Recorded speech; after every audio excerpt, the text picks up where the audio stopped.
Organised crime. ఇప్పుడు మనము మీరు న్యూస్లో పొద్దున్న లేచిన దగ్గర నుంచి చూస్తుంటారు, చిట్టి అని మొదలుపెట్టి, లేకపోతే రియల్ ఎస్టేట్లో ఇది ఓపెనింగ్ ఆఫర్స్ అని ఏవో పెట్టి డబ్బులు కలెక్ట్ చేయటము. ఒక కంపెనీ లాగా పెట్టుకుంటారు, అది ఫేక్ కంపెనీనైనా రిజిస్టర్డ్ కంపెనీ అయినా ఒక కంపెనీ లాగా పెట్టుకొని డబ్బులు అంతా కలెక్ట్ చేసిన తర్వాత సడన్ గా మాయమైపోతారు, ఐపీ పెట్టేస్తారు. ఇట్లా ఇది ఆర్గనైజ్డ్ గా అందరూ ఒక కొంతమంది కలిసి ఒక అన్లాఫుల్ యాక్టివిటీని ప్రజల్ని మోసం చేసే రకంగా చేస్తే ఇది మనము ఆర్గనైజ్డ్ క్రైమ్ అని, ఇది ఒక ఆర్గనైజ్డ్ క్రైమ్ను కూడా ఒక స్పెసిఫిక్ అఫెన్స్గా ఇప్పుడు యాడ్ చేసుకున్నాము. అలానే కాకుండా మీకు టెర్రరిస్ట్ యాక్టివిటీ అండి. టెర్రరిస్ట్ యాక్టివిటీ అంటే ఏంటి అనేది ఒక స్పెసిఫిక్ అఫెన్స్గా లేదు ఇండియన్ పీనల్ కోడ్లో ఇంతకుముందు. ఇప్పుడు టెర్రరిస్ట్ యాక్టివిటీని ఒక అఫెన్స్గా పెట్టి, ఒక స్పెసిఫిక్ అఫెన్స్గా పెట్టి టెర్రరిస్ట్ యాక్టివిటీ అంటే ఏంటి అని డిఫైన్ చేసి దానికి పనిష్మెంట్ కూడా క్లియర్గా ప్రొవైడ్ చేయటం జరిగింది.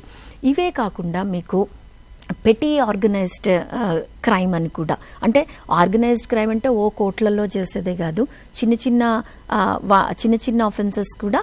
పెటీ అఫెన్స్ అంటే ఏంటండి, చాలా చిన్న అఫెన్సెస్ అందరూ కలిసి ఎవరన్నా ఎదుటి వాళ్ళని అట్లా మోసపూరితంగా చేస్తే కూడా పెటీ ఆర్గనైజ్డ్ క్రైమ్ అని కూడా ఇంకొకటి యాడ్ చేయటం జరిగింది.